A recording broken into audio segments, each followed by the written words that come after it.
So what if D.D. Palmer was a fish peddler?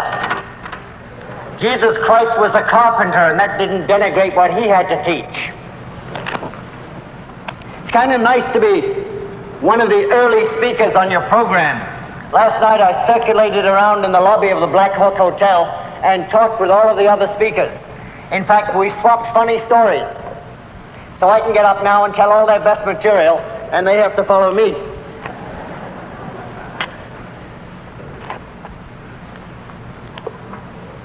Last graduation, or the graduation before, I had the privilege of being commencement speaker. At that time, I told a story which I think bears repeating today. It's a story written by H.G. Wells called The Valley of the Blind. And it's interesting how, even though H.G. Wells knew nothing of chiropractic, he wrote about chiropractic thinking in this story. Somehow, whatever I read seems to remind me of chiropractic. That's like the fellow who went to a psychiatrist because he had a problem. And the psychiatrist gave him a Rorschach test. He made these ink blots and showed the man the ink blot and said, "What is it?" And the man looked at the ink blot and he said, "Well, that's easy. That's a man and woman making love." And the psychiatrist looked at the ink blot and he couldn't quite understand the analysis, so he put it down and he took another one. And he showed that to the man and he says, "What's that?" And without a second's hesitation, the man said, "Aha, that's a man and woman making love." And the psychiatrist thought there's something weird going on here. He then took a plain piece of paper and drew on it a single line and said, "What's that?" The man said, "Well, that's a man and a woman making love." And finally he took a last piece of paper and put in a tiny little dot, and he said to the man, "What's that?" And the man said, "That's easy. That's a man and a woman making love." And the psychiatrist said, "I can see your problem. You're a sex maniac." And the man said, "Me? You're the one who keeps drawing the dirty pictures." Apparently, whatever he looked at reminded him of only one thing. Well, whatever I look at reminds me of chiropractic. So here was I reading a story that had nothing to do with chiropractic, but I think you should hear about it. It's a story about a remote village hidden in the Andes Mountains in Colombia, South America. Thousands and thousands of years ago, thousands of generations ago, there was a genetic weakness among some of the people living in this remote village. And as a result of it, they all tended to have weak eyes. But as new blood came in from neighboring villages and they intermarried, that weak gene remained a recessive one, and there was never any real problem. But one day, due to a cataclysm of nature, a tremendous earthquake deposited millions of tons of rock on the only pathway into and out of the village. The village became totally shut off from all of society. And as a result, with no more new people coming in, the people living in this village began to intermarry.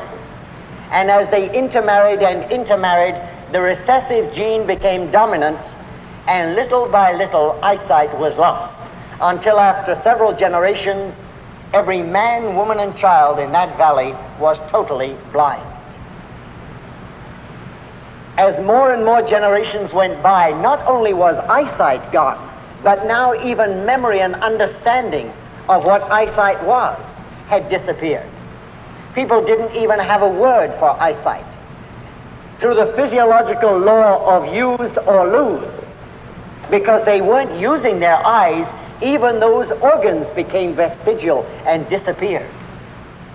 And the people in this remote village just had plain, smooth places in their face where you and I have eyes. Eyebrows and eyelashes were no longer known. And it was indeed the Valley of the Blind.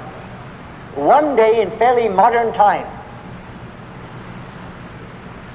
a mountain climbing expedition going through that area was headed by a man called Bogota, from the village of, or from the city of Bogota in Colombia. And as they were trying to find their way around the mountain, Bogota got separated from the rest of the group. He fell over a cliff, was severely injured, and was given up by his companions for dead. They turned and made their way back to civilization, leaving him in this remote little cleft in the hillside, given up for dead. But he wasn't dead, and he recovered from his wounds. And he began to live off the land. He was, after all, an experienced mountain climber. He knew which berries to eat and how to trap small game. And he survived, and he grew stronger, and he started to try and find his way out. But because he was wedged so far into this crevice in the rock, there was no way he could climb back up the sheer precipice to the pathway back to civilization. So he went the other way instead, and he wandered for days, lost and alone, and the days turned into weeks, and the weeks into months, and then one day, quite by chance, he went through a small cave, through an opening on the other side, and came out upon a beautiful, lush, green valley. And there, down at the bottom of the valley, he saw signs of habitation. There was indeed a village. Unbeknownst to him, Bogota had stumbled upon the Valley of the Blind. Of course, he didn't know they were blind in the beginning. And as he moved down into this community, he thought at last he had a chance to get back with people. He'd been alone for so long. He welcomed the sight of his fellow man. But as he got closer and closer, he realized there was something strange about these people. They tended to walk with their hands in front of them. And there were ropes set up from building to building that the people were holding onto as guidelines and cables. And as he got even closer, he realized that every man, woman, and child in that village was indeed totally blind. Now, somewhere Bogota had heard that in the Valley of the Blind, the one-eyed man is king. And he felt here was his golden opportunity to serve his fellow man. He could go down into the Valley of the Blind and allow them to use his eyes. He could be their passport to sight. And he went down there radiant with joy at the opportunity to help and to be among fellow human beings. And in the beginning, they welcomed him with open arms until he tried to explain to them about his eyesight. Remember, in their language, they had no word for eyesight. They had no knowledge, no understanding of what he was trying to communicate. Can you imagine, for example, trying to explain the taste of chocolate to somebody who's never tasted chocolate? How do you explain what it tastes like? You have nothing to compare it to. And here he was trying to explain eyesight to people who had no knowledge, no history of knowledge of eyesight. And like most people faced with something they can't understand, they labeled him as being a bit weird. And they were a little afraid of him. And Bogota was determined. He said, "No, you don't understand." He said, "Through these openings in my face, I can actually see pictures." And they said, "What are pictures?" And he said, "Well, for example, if you were to cast your face upward, overhead, you'll see the clouds and the sun in the sky." And now they knew there was something strange about him, because their history taught them that over their head was a broad stone covering that extended through all eternity. And everybody knew that's what was up there, a smooth stone roof. What's this nonsense about sky and fleecy clouds and sunshine? So they began to realize that this man was not only weird, but perhaps he was dangerous. This was no person to expose to their children.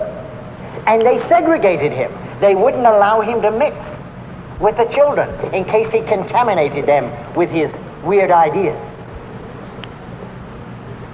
And again, in an effort to explain, he said, "Look, let me demonstrate to you." And he took the hands of the head man of the village and put the man's fingers up against his own face so the man could feel his eyes.